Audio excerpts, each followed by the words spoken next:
Well, good morning.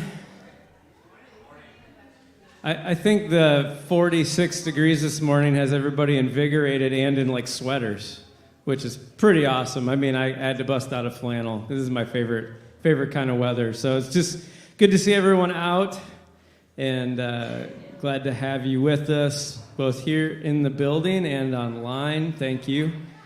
We're going to just start off with a song.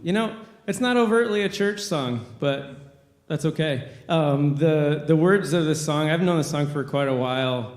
Hadn't played it until this week, but I've known it, and just the words have struck me as it's kind of like who we're seeking to be here at Heaven Earth, and just who we want to be in the community and for each other and all of that. So this song reminds me of Jesus. So we're just going to start off this morning with that, and then we'll jump in more directly. So, feel free to continue to grab coffee, chat a little bit, but we'll do this as a backdrop.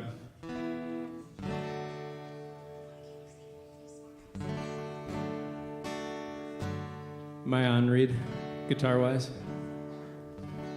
Okay.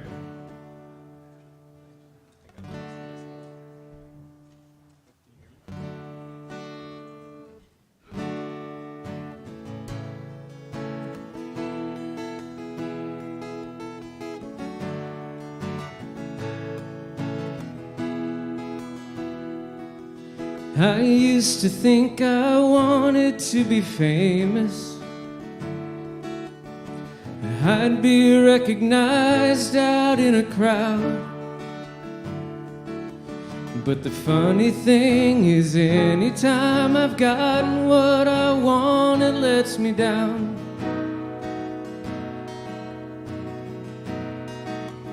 But now I just want to look more like love. I just want to look more like love. This whole world is spinning crazy, and I can't quite keep up. It's the one thing around here that we don't have quite enough of. So I just want to look a little more like love.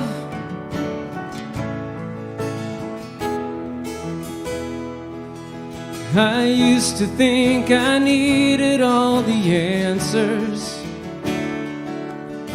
I used to need to know that I was right. I used to be afraid of all the things I couldn't cover up in black and white.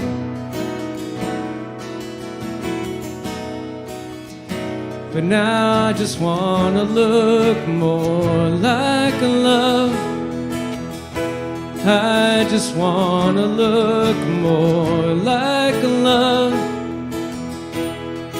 This whole world is spinning crazy, and I can't quite keep up. It's the one thing around here that we don't have quite enough of. So I just want to look a little more like love.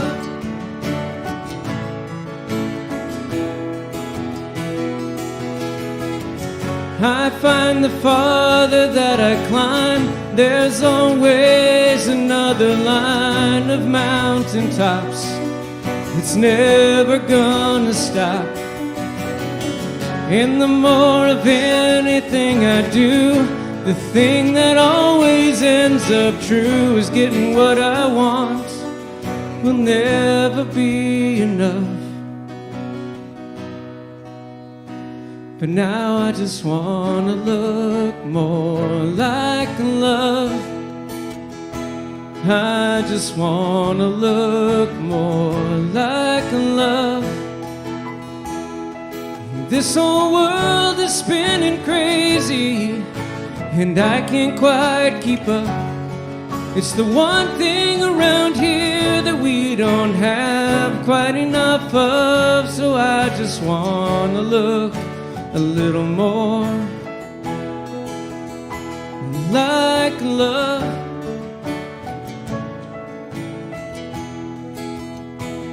like love.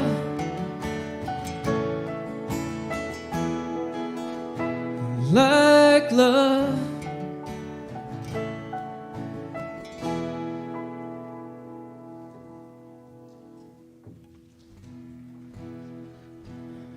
Yeah, so that song reminds me of Jesus and the kind of person that I want to be, and the kind of person I think he invites us to be is to be more like him in that way, more like love. So I hope that has some meaning for you today too. So we're gonna join together more in some focused worship now. This first song is called "Joy of the Lord,"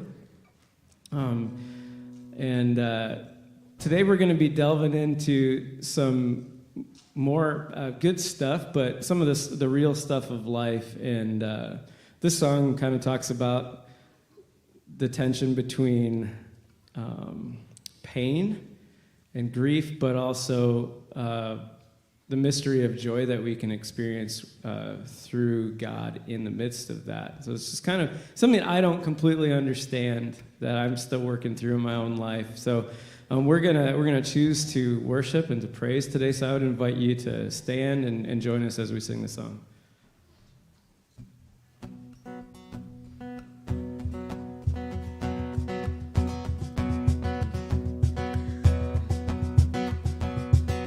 Though the tears may fall, my song will rise to you. Though my heart may fail, my song will rise to you. While there's breath in my lungs, I will praise you, Lord. In the dead of night, I'll lift my eyes to you. When the waters rise, I'll lift my eyes to you. While there's hope in this heart, I will praise you, Lord. The joy of the Lord is my strength. The joy of the Lord is my strength. In the darkness I'll dance, in the shadows I'll sing. The joy of the Lord is my strength. When I cannot see you with my eyes, let faith arise to you. When I cannot feel your hand in mine, let faith arise to you. God of mercy and love, I will praise you, Lord. Oh, you shine with glory, Lord of light, I feel alive with you. In your presence now I come alive, I am alive with you. There is strength when I say, I will praise you, Lord. The joy of the Lord is my strength. The joy of the Lord is my strength. In the darkness I'll dance, in the shadows I'll sing. The joy of the Lord is my strength. Oh, the joy of the Lord is my strength.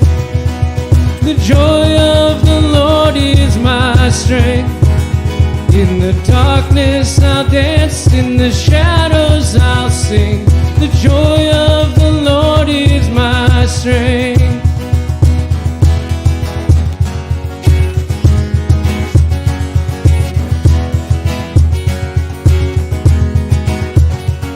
When sorrow comes my way, you are the shield around me. Always you remain my courage in the fight. I hear you call my name.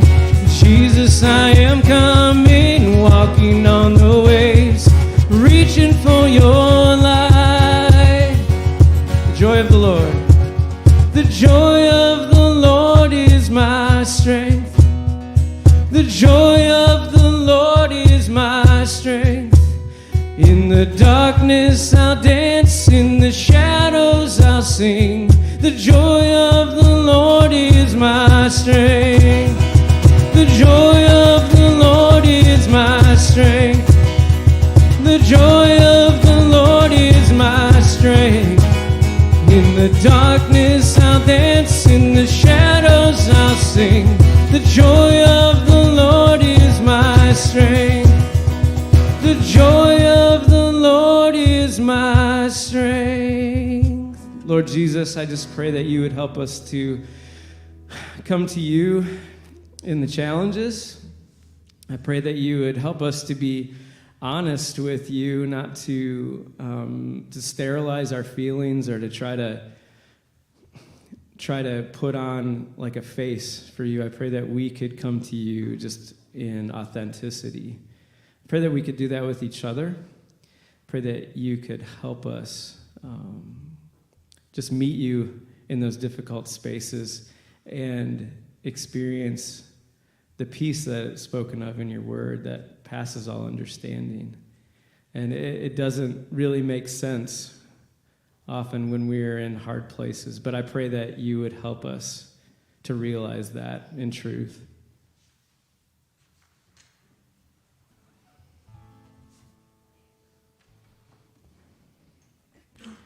We've got one more before we take a quick break.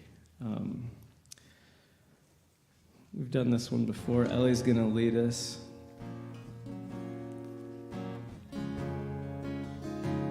But it just speaks to God's consistency and his faithfulness.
We're going to take a few minutes. Kids are going to go back. Who's leading the charge? Mikey, thank you, sir. Kids can go back, check in back there with Michael. If you haven't had an opportunity to get coffee, donuts, say hello to a friend, a neighbor, maybe even somebody you don't know, please do that, and we'll join back together in a few minutes and have our conversation.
Is it centered?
All right, good morning again.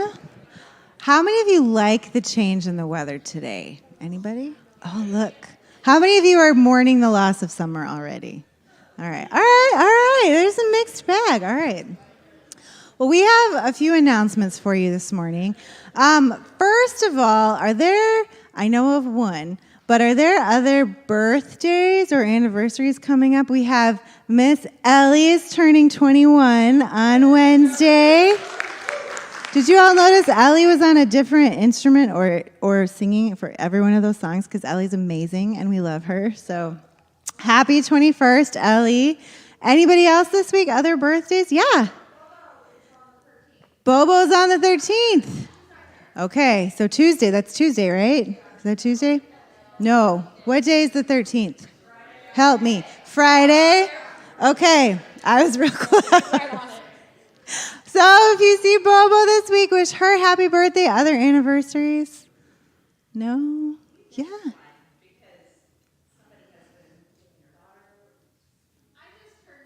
Woohoo! Yay, Katie Short. Happy birthday.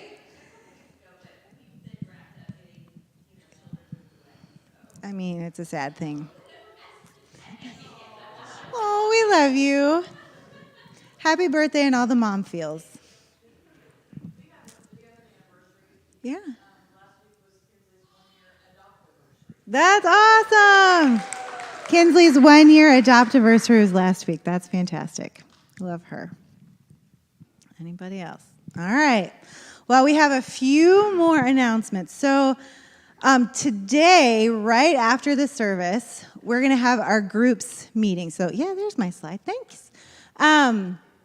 So here at Heaven Earth, we really want to help each other grow communities of friends that we can trust, care for, and root for, and as we practice being disciples of Jesus. That's really what we're all about, and groups can help us do that. So today is really, if you have any inkling, interest, thought, yeah, maybe, come, check it out, see what it's going to be like. I know my first thought when someone proposes something new to me is usually like, how do I fit that into my schedule?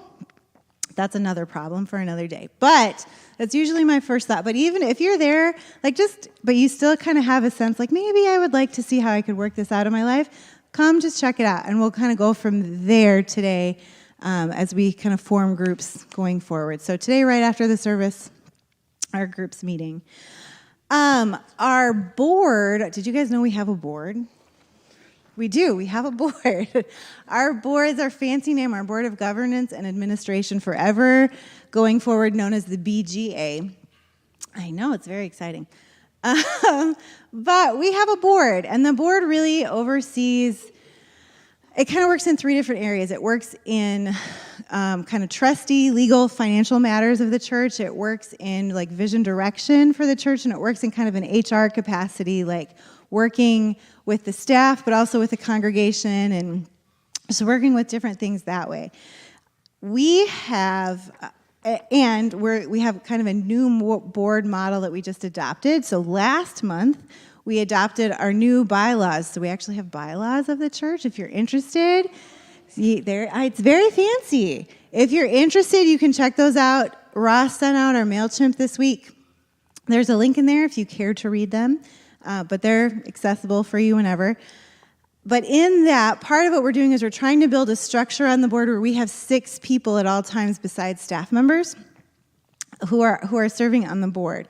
And kind of 2 people that are a little more business-minded, 2 people that are a little more people-minded, and 2 people that are a little more community-minded. That's really what we're trying to do, is have a diversity of perspectives and experience on that board as we work together to oversee that. So if you are interested in serving on the board, there's a few papers back there.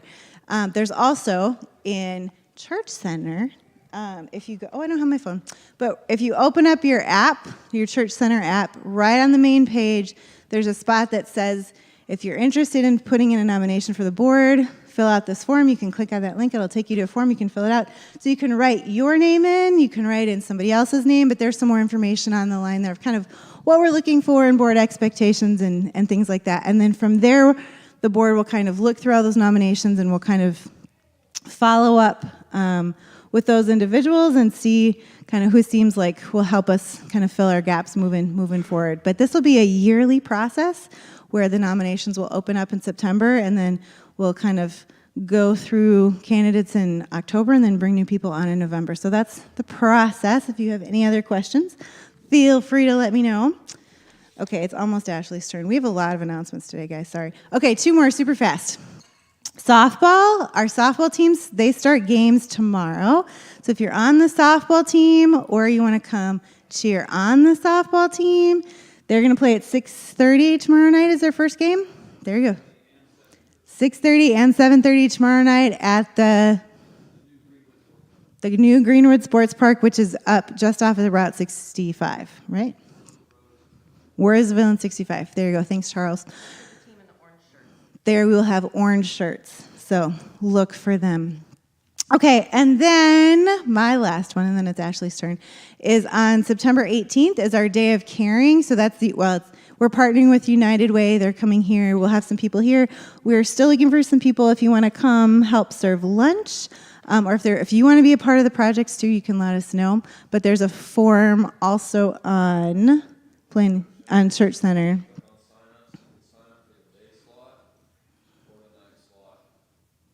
There we go. So there's in sign-ups in Church Center, there's a sign-up for the Day of Caring. There's during the day slots and during the night slots.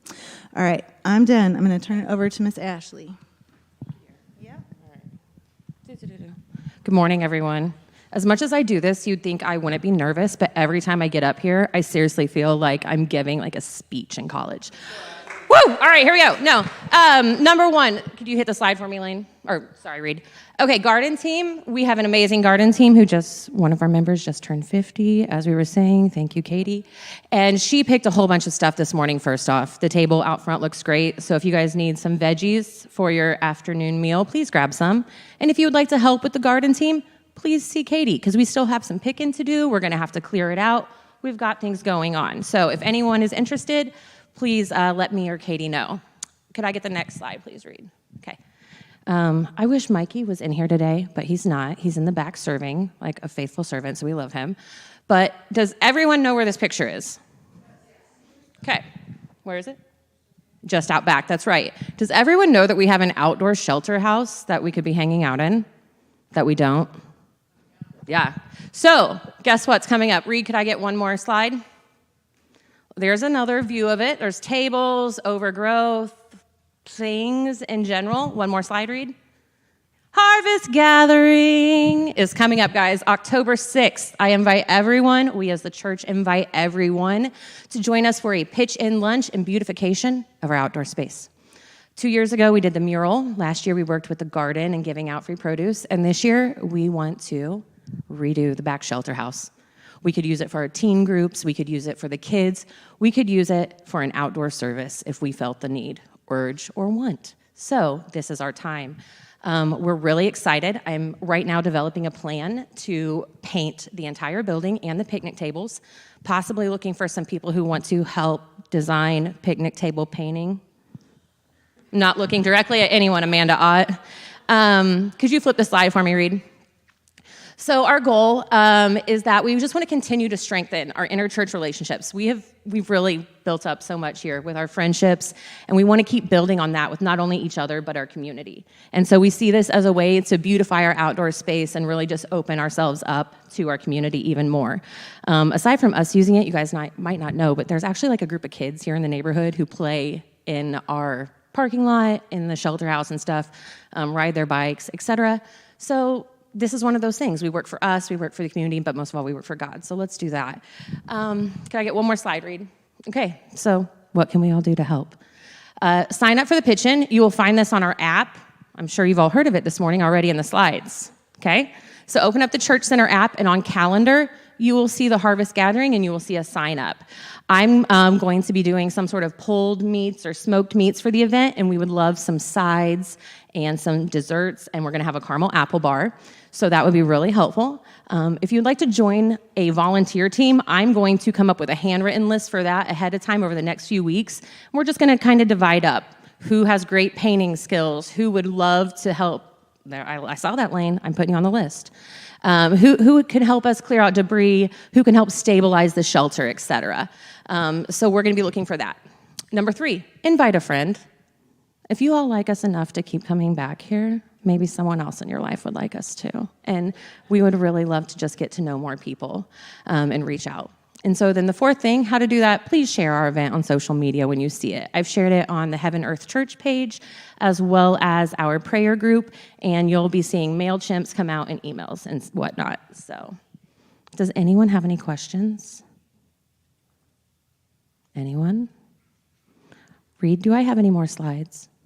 I don't. I did it all? Okay. All right, guys. Well, that is the Heaven Earth Church Harvest Gathering announcement. I will now pass it over to Ross, but if anyone has any questions, feel free to meet with me after church.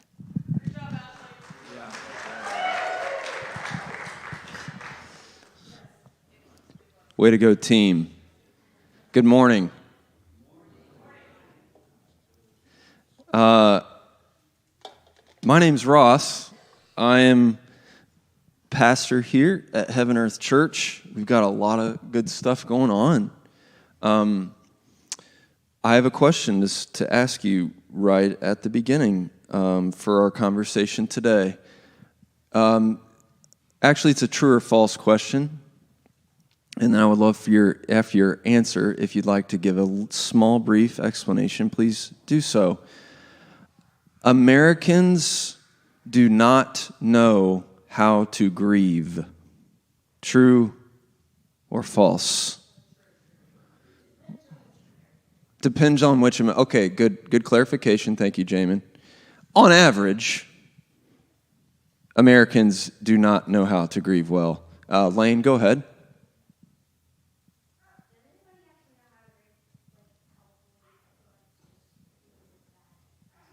I believe they do. I've been with a fair amount of humans who have done it, in my opinion.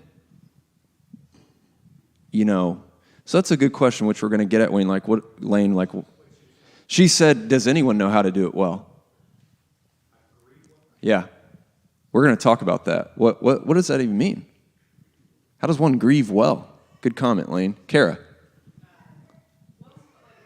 On average, Americans don't grieve well, true or false?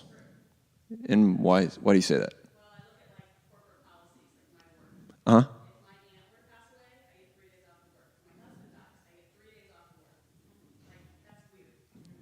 Well, you can't start and finish your grieving in 3 days?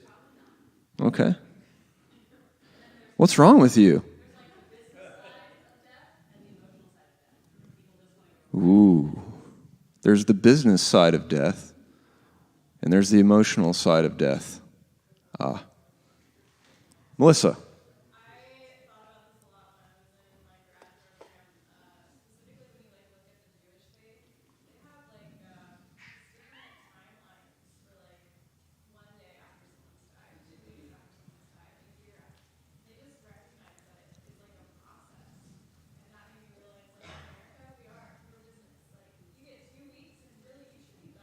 Mm-hmm.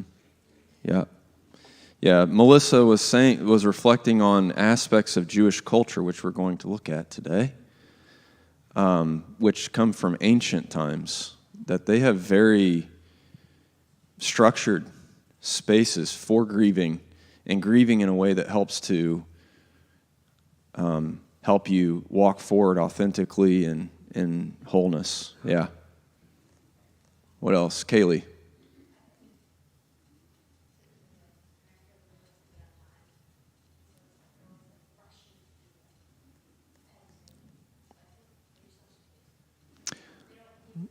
Yeah.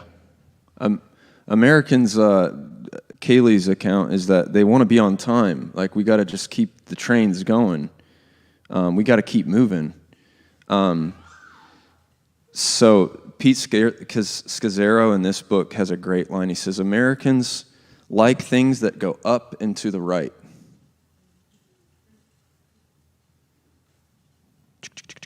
Stock market. Ding, ding, ding, ding, ding, ding, ding, ding, ding, ding. Life progress. Ding, ding, ding, ding. Yeah, up and to the right. Jennifer. Yeah.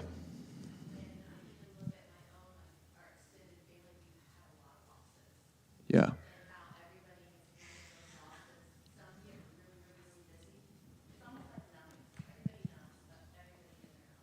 Yeah.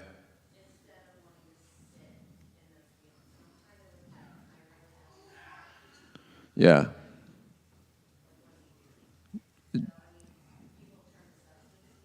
Yeah. Yep. Yep. Jennifer was reflecting on her own family of how they've had a tremendous amount of loss, and she's witnessed people trying to cope with that in so many ways rather than, sitting in those very hard emotions. And she agrees with Lane. Like, what does grieving well even look like? Yeah. Lucy.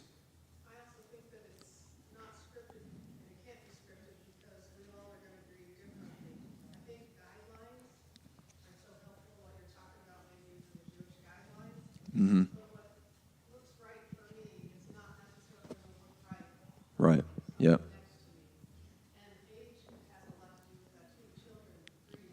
Sure. Yeah. Yeah. Yeah. Lucy was reflecting on how grief is so different for every person, depending on the circumstance, their age, development, that sort of thing. Patty.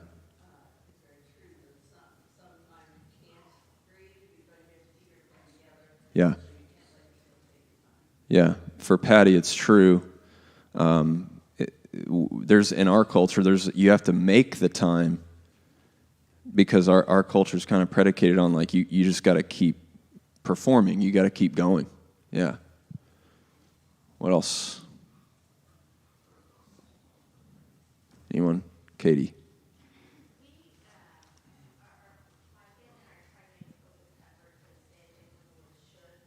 Mm-hmm. Right. Yeah.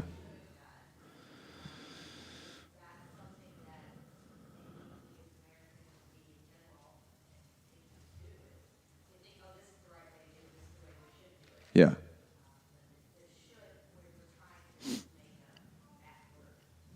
Yeah, Katie's family, they're making the word should, a bad word, and because everybody's grieving is so different, there's not like necessarily a right way to do it. This is the way you should do it. Yeah, I saw a hand right there. Yeah.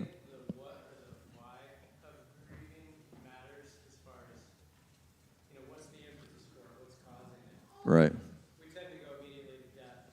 Mm-hmm. But there's a lot of things that people grieve over, whether it's just loss of relationship, even if death is not part of that. And so it's just there's so many layers that I think, sometimes you can, I think, be judged. Well, why are you grieving that? Just move on. If it's something that isn't death. So yeah. There's a lot of external factors, I think, that affect how people grieve or how they feel if they're allowed to grieve or not. Sure. Yeah. I'm going to segue on that. In this book, Emotionally Healthy Discipleship by Pete Scazzaro, for what it's worth, for me, this is his weakest chapter. If you want to know more about that, we can talk about it later. But it's an example of like, I'm not waiting for him to write a perfect book for me to glean something from it. I still gleaned a lot from what he writes in this chapter. He talks about how there are all kinds of losses. And proportionate to what that loss is, there may be a grief process that goes with it. We struggle culturally to grieve the really big stuff, to even claim that it's worthy of like a season of grief, let alone stuff that we may not even claim as a loss. For instance, we've just had a lot of our lovely people go to college, right? We've had, there's some people who aren't in the room with us today they've now gone to college. That's a loss, right? We think there are these things that like, okay, yeah, that's a loss. That deserves grieving. But he really expands your concept of loss in this book. And I want to say that just for me, really quick, you've heard this story, but I want to get really blunt and authentic and transparent. Because if we're going to talk about faith that makes us whole, I think that's required, especially for every week, but this one for sure. First week, I smashed that pot, and some of you looked really anxious. One, because you just can't stand messes, but other people, Heather Harris was like, terracotta is expensive. So, I don't know if you can tell, but I've started to put it back together. When it's done, it will not be a perfect pot. There will be fragments missing from it that I could not find. It will be cracked, and yet it will be whole again. And it will hold soil, and it can bring about life. That is the goal of discipleship with Jesus, is restoration. It's his teaching us how to grow up, not up into the right, but almost grow deep into healing and wholeness that we then share with others. In November of last year, I was diagnosed with post-traumatic stress disorder. And I was suffering the symptoms of it. Throughout October, after our daughter was born, if you're like, Ross, I'm tired of hearing this story. Well, get used to it. This is my story. And there's pain in it. So much pain. And there's salvation in it too. I sang, "The joy of the Lord is my strength," and I believed it today. But to get to that real belief, I had to really sit in the raw suffering. I had seen things. I even doubted myself about when that therapist said that phrase to me. I was like, that can't be true. But here it is, my story. I'm not apologizing for it anymore. I had seen things as a chaplain for the fire department that wrecked my soul. And things, being a pastor, that wrecked my soul. And I had not grieved them. And so I was a broken pot in pieces. And I was just keeping going with the business. And now, praise God for EMDR therapy.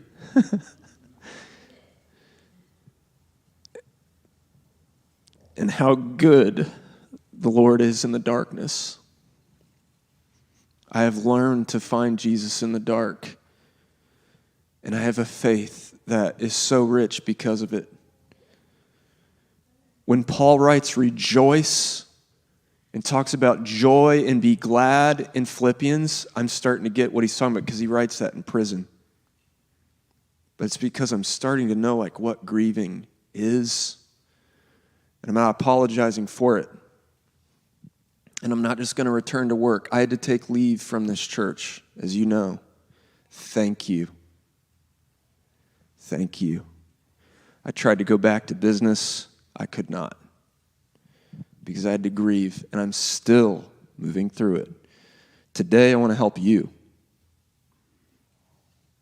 I want to help you. And maybe thinking through the losses that you have had. I heard Marilyn Elliott say in Florida in a conference once, if you deny your pain, you forfeit a deep soul. I walked into churches that had a whole culture of denying pain. I could feel it. One thing I don't like in this book, I don't like how he talks about how we're bad at grief. I think he misses something. I think the church is the worst offender of poor grieving because too much grieving is sinful. Feeling sad is almost an offense toward God. I've been around Christians who believe that very principle, that you just let go and let God. Wow. Thank you for that wisdom. Let me just turn on a switch and do that. What? So today I want to show you in the Bible, these people know how to grieve. I don't know how we took what's going on in the Bible and became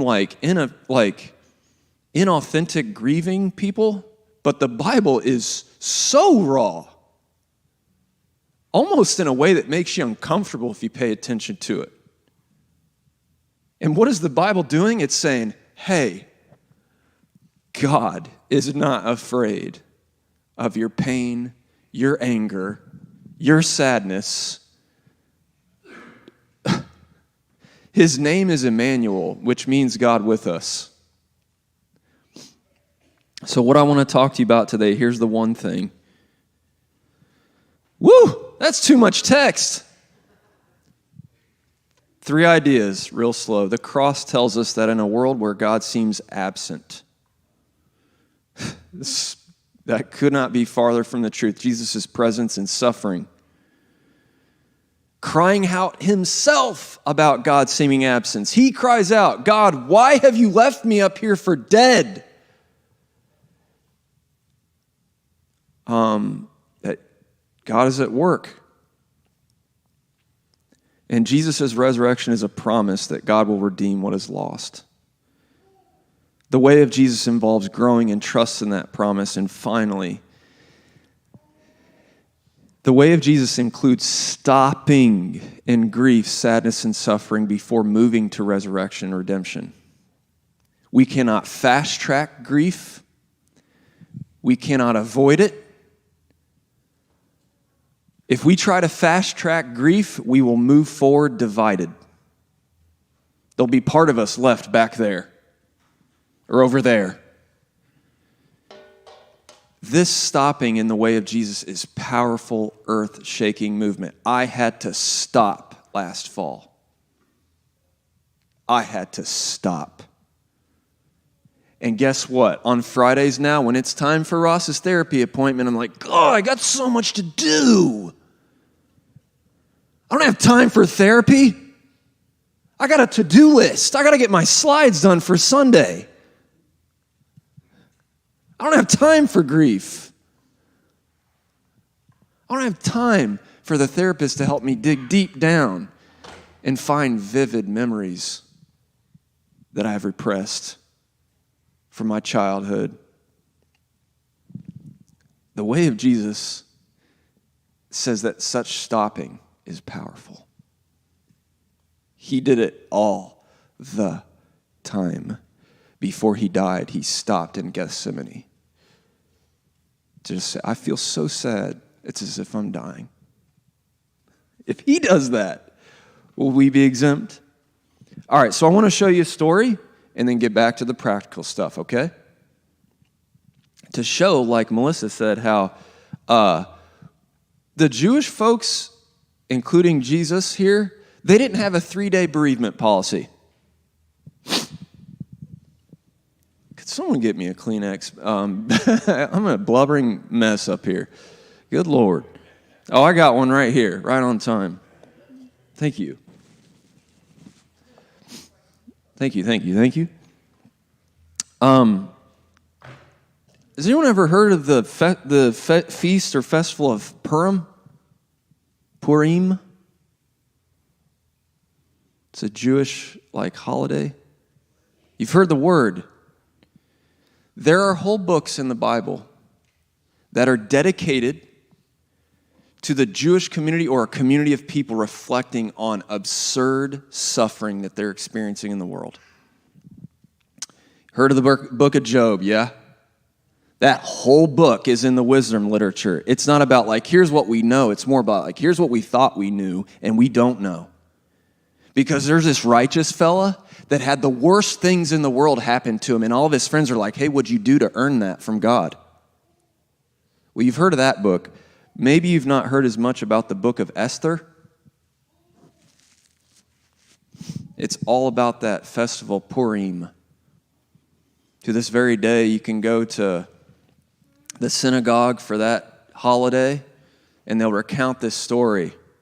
And when this character Haman comes up, everybody in the synagogue will boo. I worked for a Jewish community center when I was at Vanderbilt, and they were so inviting to me, those people. And they invited me to go to this festival. I wish I would have gone, man. They described it to me. I didn't know that this story was its source. Here's what happens. I'm going to give you there's going to be one passage that I show you that show you somebody grieving. And they're not apologizing for it. In general, the Jewish people were reckoning with, at once they thought themselves like, hey, we're God's chosen people. Yeah. Okay. Then the two kingdoms split up. Northern kingdom of Israel, southern. Northern kingdom folks got destroyed by the Assyrians in a brutal way in 722 BC. Southern kingdom was like, I knew these people. They were wicked. They deserved it. Look at us. Still thriving. Not so much. 586 BC, the Babylonians, boom, destroyed them, exiled them to Babylon. Some people got to come back. Books of Ezra and Nehemiah recount those stories in the Bible. Some people coming back after exile. Some people did not get to go. Esther is a story that takes place with some people who are in this city of Susa, a capital city in the Persian Empire. Are you with me? And there are these main characters, Mordecai, Esther. Anyone like, yeah, I think I know that story. Well, there's this king who is a complete fool. And he makes the biggest decisions for his people when he's drunk. How many times is God mentioned in the book of Esther? Thank you, PT. 0 times. Well, that's weird. Sometimes the Bible is giving us space to reflect on what happens when it seems that God is nowhere to be found. Here's this king who's like having a good time. And it's like, why do all these idiots end up in power? And all the good people are suffering. The Bible is giving you space to think about too. It's giving you encouragement to be like, hey, there is absurd suffering in the world. Yeah? This book is helping you think of that. And in this story, the king is drunk, and there's this fella named Haman who gets elevated to second status in the whole kingdom. And while he's drunk, he's like, hey, I got an idea. Let's destroy all the Jewish people. And the king's like, sounds like a good time. I'll write that decree. Right after that, he makes this decree. Here's what Mordecai does. Mordecai is a Jewish person in the story. Look at this. When Mordecai learned what had been done, he tore his clothes, dressed in mourning clothes, and put ashes on his head. Now, this was a mourning ritual in Jewish culture. To tear your clothes, dress in mourning clothes, and put ashes on your head was like a symbol. It was like a ritual of mourning. But I'll tell you right now, this guy isn't performing grief. He is grieving out of a personal, desperate need. Like, how is this happening in the world? He's grieving out of personal need. He's not waiting to go like, hey, is it okay to grieve right now? He doesn't, unapologetically, tearing his clothes, and then he grieves as protest. He goes out into the heart of the city and cries out loudly and bitterly. He's like, hey, everyone, are you okay if I show my negative feelings around you? He's just mourning because he must. He's mourning out of what his soul needs. Do you even have time to listen to what your soul needs? I didn't. I was such in the habit of doing that I had no space to even listen to what my soul was crying out for. I had no space. Mordecai is like, I don't care how this makes anyone feel because this is how I feel. He went out as far as the king's gate because it was against the law for anyone to pass through it wearing mourning clothes. Listen, look at this. Can you imagine this happening in America? At the same time, in every province and place where the king's order and his new law arrived, a very great sadness came over this whole people. They gave up eating and spent whole days weeping and crying out loudly in pain. Many Jews lay on the ground in mourning clothes and ashes. Can you imagine?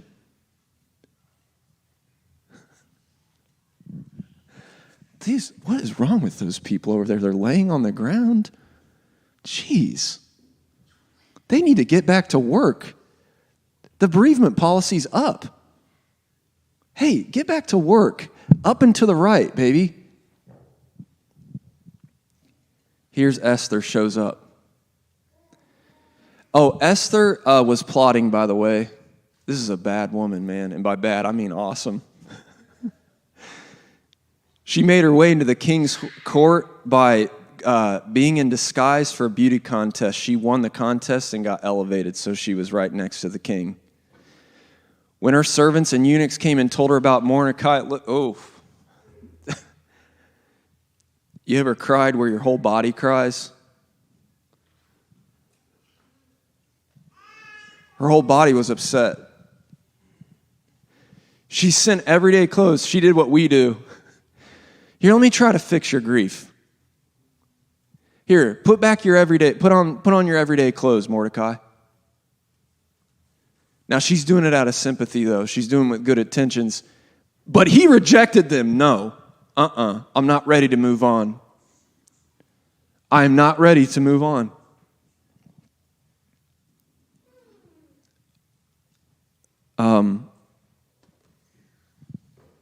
Look at this grieving in the Bible.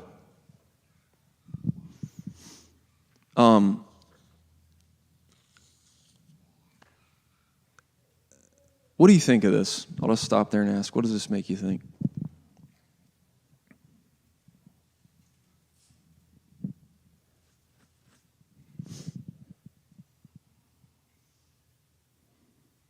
Adam.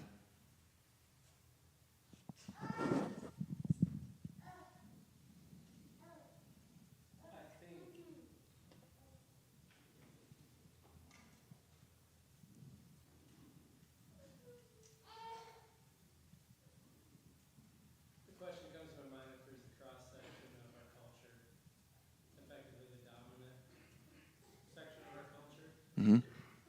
That this seems foreign, I think, the more oppressed people in our culture are much more afraid of this. And I think they display it, and a lot of us in the dominant portion of the culture just try to gloss over it because it's uncomfortable. But I think there's lots of instances where oppressed people in our country and culture have very publicly mourned and grieved and called out over Yeah. being lost Yeah. and just are ignored by those. Yeah. Adam said if you took a cross-section of our culture, there's dominant groups to whom this is foreign, but there are more oppressed people for whom this is more common. They've grieved together as a people. They've stopped. They've protested in their grief almost. Yeah. Alicia?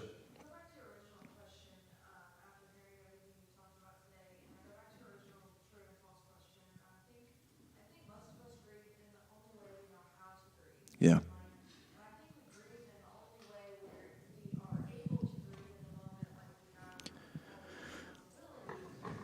Yeah.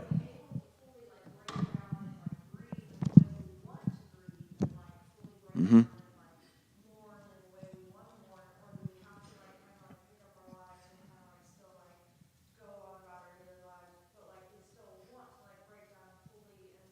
Mm-hmm.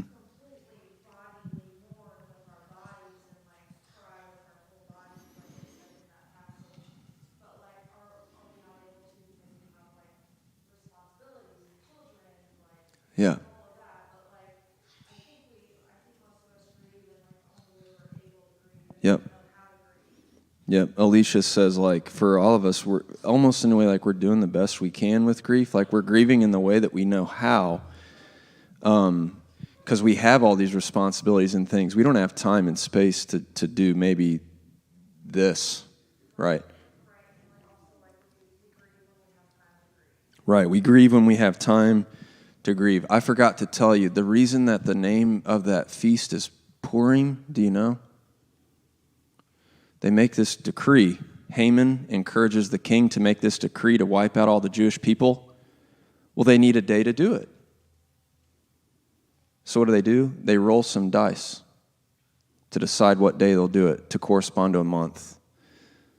The original word for the dice is Purim. It's like remembering this absurd suffering and grieving that. Here's what happens. Oh, go ahead, PT, please. I think you've just given me a language for understanding some things in our culture. I've noticed it didn't fit together. Why in the last 10 years, the younger generations, maybe the last youngest two, are attracted to wearing black clothing, black makeup. Why right now the number one aluminum siding is black. Right now, why cars that are black are selling higher than all the other colors. Fascinating. Subconscious grieving that's going on in the culture. And it's Could be. but I've not had a tool for linking those things together. So PT's thinking about like this, literally the colors that people are choosing for their lives is maybe revealing some subconscious sort of desire to grieve. Fascinating. Kara. So my sister's husband is Jewish, Yeah. and when his grandfather died a couple of years ago, we went to the funeral, and you haven't mentioned, but I wonder how sitting shit up works in all this. Do you know what that is? Yeah. And they did that, and I thought that was really an interesting thing, and I'd never been exposed or experienced it. Yeah. Built into Jesus' faith is, like I said, a lot of stopping and pausing to first listen down and to like pay attention to your pain and then making space to grieve it. Where do we see this in Jesus' own life? John chapter 11, his really good friend Lazarus dies. Really good friend. One thing that Jesus despises is when people perform things like grief. We have that going in our culture too, where people are performing outrage and it's not authentic. I think that's happening. Jesus is just performing grief here in this situation. No way. When he gets to the place where his friend's family is, his friend Lazarus who has died, first of all, both sisters of Lazarus basically might say to Jesus something like, "Where in the heck have you been, pal? If you had been here, this wouldn't have happened." They're reckoning with like God's seeming absence. And then Jesus goes to the place where people are mourning. And what does Jesus do? He weeps. He's just performing a ritual. No, he's weeping because he needs to. This is his friend. He just stops and pauses to weep. I already said Gethsemane. He is like dealing with his sadness and anxiety, and on the cross, he cries out, "God, where are you?" From Psalm 22. Charles, you have something? Yeah, I was thinking about like this display of grief, and not just in this story, but many others as well. But specifically, there was like this permission that it was okay to be vulnerable about their own suffering. Like there was no shame. There was no shame. Yeah. With the display. Yeah.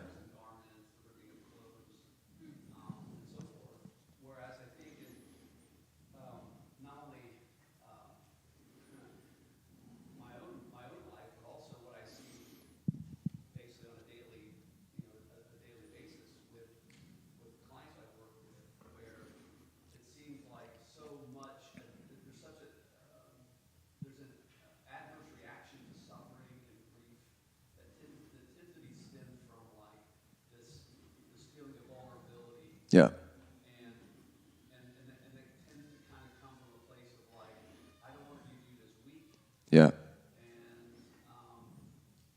just hide. Yeah. Yeah.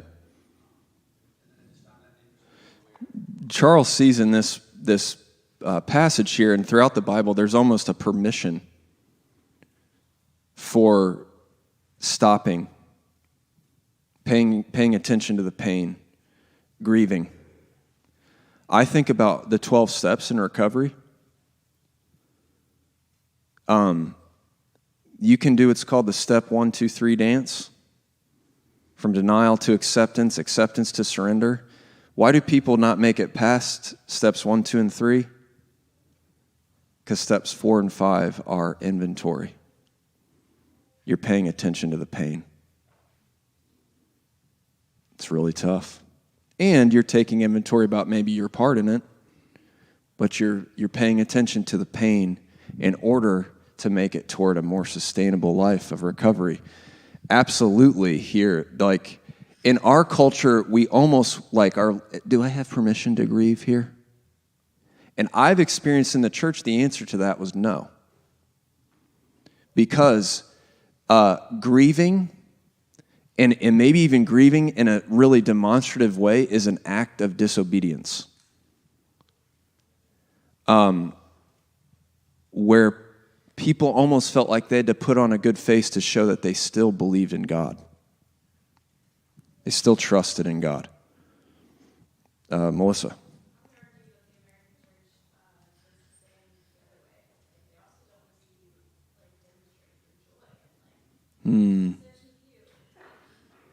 Yeah. Yeah. Yeah. Yeah. Melissa wonders if there's been an effect with that on the other side of the spectrum, that because you don't get to authentically explore your pain and your grief, that we're also sacrificing a deeper joy. Marilyn Elliott, if you deny your pain, you forfeit a deep soul. Yeah, Brad. Earl Warren here, we haven't discussed, I think you might be over that's ritual. Yeah. And ritual has to do with that kind of framework for we do these things. I think at its best, in a funeral, some situation like this is a way to express our grief, but I think it can be abused as well, or it gets weird. Right. A quick example is one of the first funerals I ever had. The 3 daughters of the gentleman who died were in the front row, and they, when I say they wailed, I mean they screamed, blood curdling screams. Then they fainted. Then the brothers came with smelling salts to wake them up and start the whole thing again for 40 minutes. It seemed to me there was some weird ritual going on there that they pretty much showed her body or something like this. I just think there's something we need to understand that there's a process that we all need to go through to need to Yeah. do it authentically. Yeah. Ritual can definitely be abused, and the key is authenticity, right? I want to give you some practical guidelines, some things to think about. One, I want to read a perspective of a friend that Pete Scazzaro had, and then I'm going to get to some practical points about like, okay, well, how do you do this? Ross, should I put ashes on my head? I mean, if you need to, we do it on Ash Wednesday. See the connection? We're entering a period of like penance, grieving, like this world is full of suffering and you get broken from it. And we're trying to walk our way to resurrection. There was this friend of his, or connection of his, who had, they were on their way back from a trip, and in a blink of an eye, he lost his wife and daughter in a car crash. And he later wrote a book about his descent into grief, but he also wrote about the unexpected treasure that he found. He said, "It is therefore not true that we become less through grief unless we allow the loss to make us less, grinding our soul down until there is nothing left. Loss can also make us more." I did not get over the loss of my loved ones. I love that. I love that he can say that. I didn't get over it. Rather, I absorbed the loss into my life, like soil receives decaying matter, until it became a part of who I am. Sorrow took up permanent residence in my soul and enlarged it. The soul is elastic, like a balloon. It can grow larger, even through suffering. So there are 3 things that Scazzero talks in this book that I think are practical and helpful. I think I wrote them up on a slide. See, I was able to do therapy and get my work done. What's that? Snaps, yeah, baby. Right there, in small font for some reason. I don't know why I did that. He says those 3 things. Pay attention to the pain. 1 is learning how to lament. We talk about that a lot in here. 40% of the book of Psalms, the largest book in the Bible, are laments. If you're like, I don't know how to lament, go check it out in there. Go read Psalm 22. This guy's just willing to say out loud, like, God, how long are you going to let this nonsense keep going? Why have you forsaken me? Learning to feel. Here's a tool that he has for that. Did I put it in there? There's a picture of an iceberg. Yes, lament. Good, thank you. Lament is an intentional expression of sorrow. Like you make space to express your sorrow specifically toward God. Marilyn Elliott says that it's staying in the room with God without pretending everything is okay.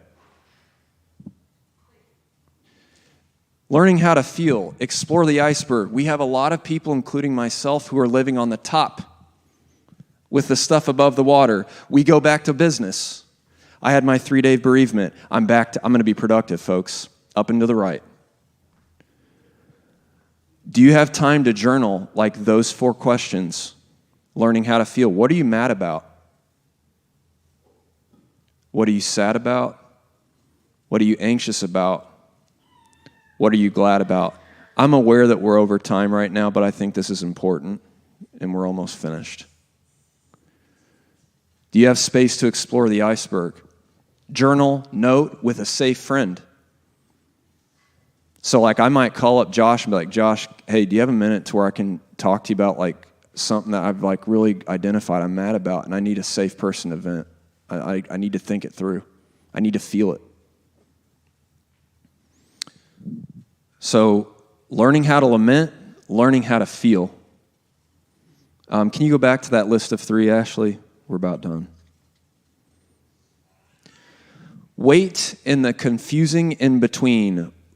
I would wager this is one we are particularly bad at. We want to get to the solution. We want to get to the fix. We not only want it in ourselves, but like Charles said, we're so uncomfortable around the despair of others that we want to move them to the solution. How many of you would consider yourselves a fixer? Come on, it's a safe environment. Raise thy hand.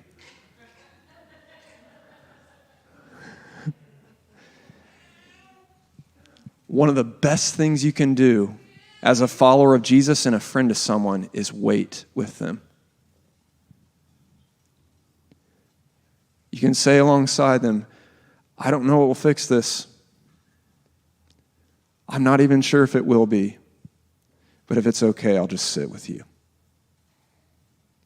This waiting is all over the Bible. David asks, like, why is my soul so disquieted within? And he talks about waiting for the Lord. He says, I will again give thanks. It's going to happen. It isn't here yet. Waiting and naming, that a practice that we might call like a therapeutic term is practicing acceptance. Me and my buddy talk about this, Jake. When I feel depression, I accept it as a cloud that is gathered overhead that will not be there forever. And so I'm practicing acceptance and I'm waiting. Finally, allowing the old to birth the new. When you listen to your feelings, when you practice lament, when you stop in your pain, you pay attention to the pain, you find ways to journal about it, talk to friends about it, and you take the time that's necessary to not deny the pain that you feel, you do enlarge your soul. I've experienced it. Christianity is all about old things becoming new. Death to resurrection. It is not about sidestepping death to get to resurrection. It stinks, but we must pass through it. Jesus says, you will make it through. The resurrection is the proof. All right, we're quite over. I'm going to invite you into a moment of silence to pay attention to your pain for a minute. Not as a cure-all.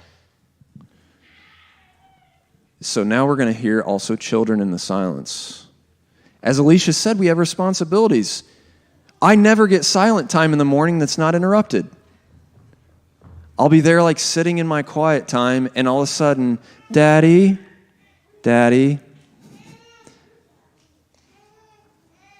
All right, close your eyes and moment of silence, and then I'll pray for us.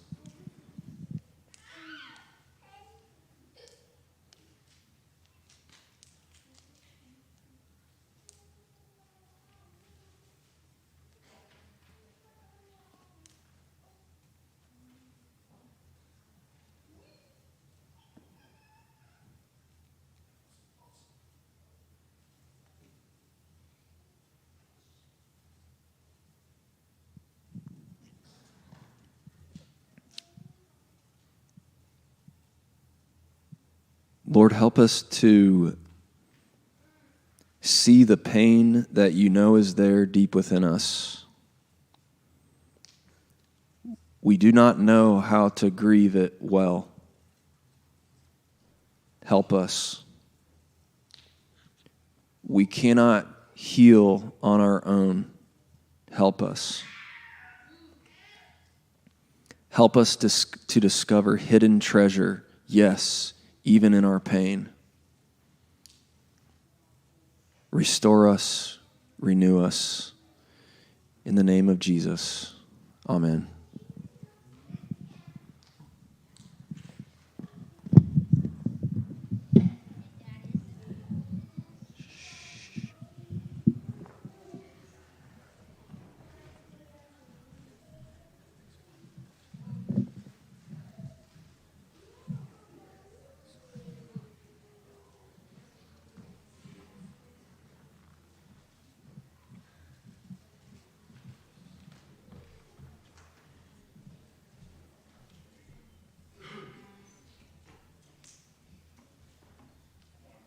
We do have one more song to play, but as Ross mentioned, we are a little over, but thank you, Ross, for leading us in that conversation. Just something that struck me, and just,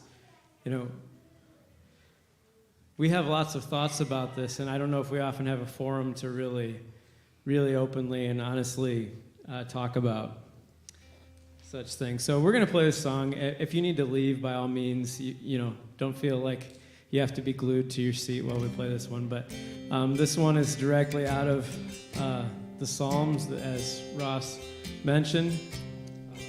So if you want to join us in singing it, if you need to head out, that's great too. But this has been a privilege to be here with you today. I hope that you are able to find God's presence closely with you in the hours and days ahead, and we'll look forward to when we can be together again.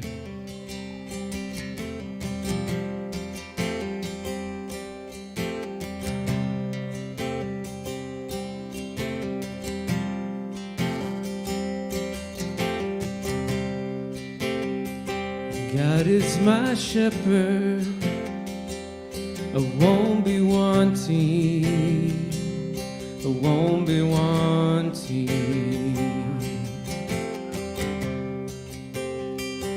He makes me rest in fields of green with quiet streams. Even though I walk through the valley of death and dying, will not fear, 'cause you are with me. You are with me. Your shepherd's staff comforts me. You are my peace in the presence of enemies. Surely goodness follow me, follow me in the house of God forever.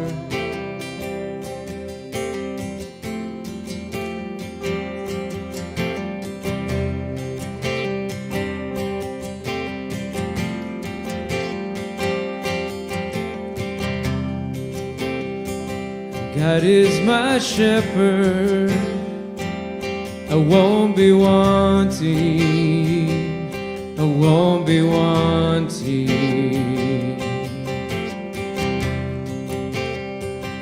He makes me rest in fields of green and quiet streams. Even though I walk through the valley of death and dying,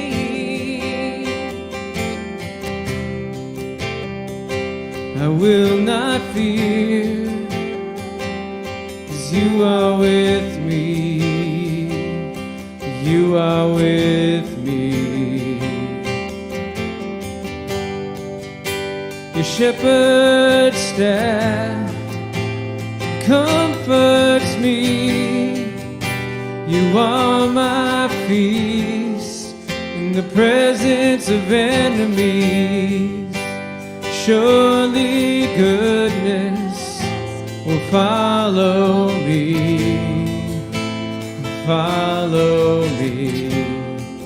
in the house of God forever. The house of God forever. Shepherd's staff.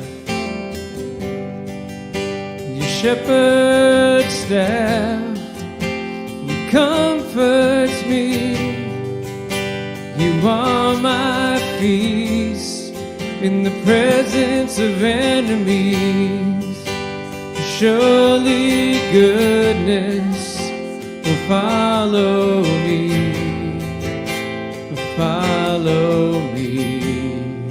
in the house of God forever.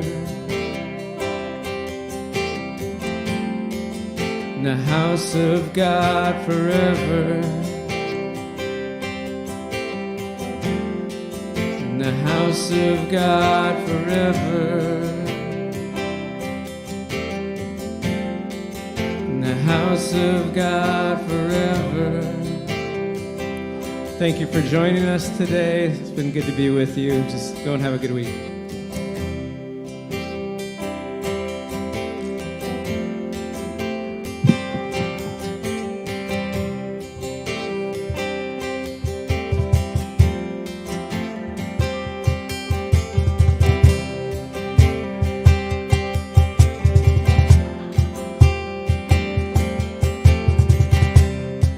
Reminder that if you're interested at all in groups, you're not sure about it, but you're interested, we're going to have a meeting right here in about 10 minutes. So just hang right here if you're interested at all in groups.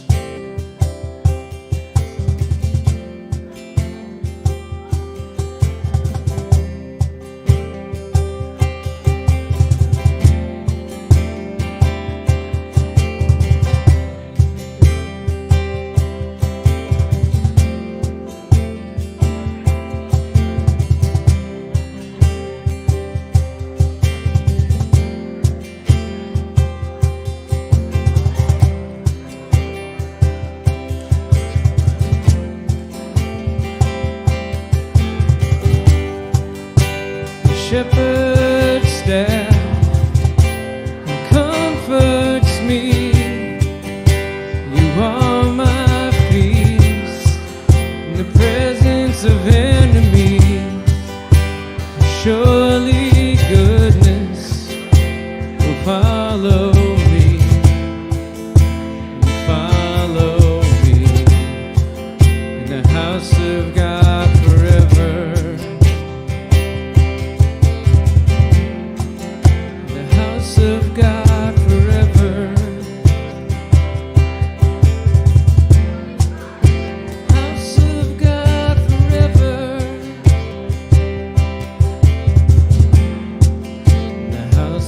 sky.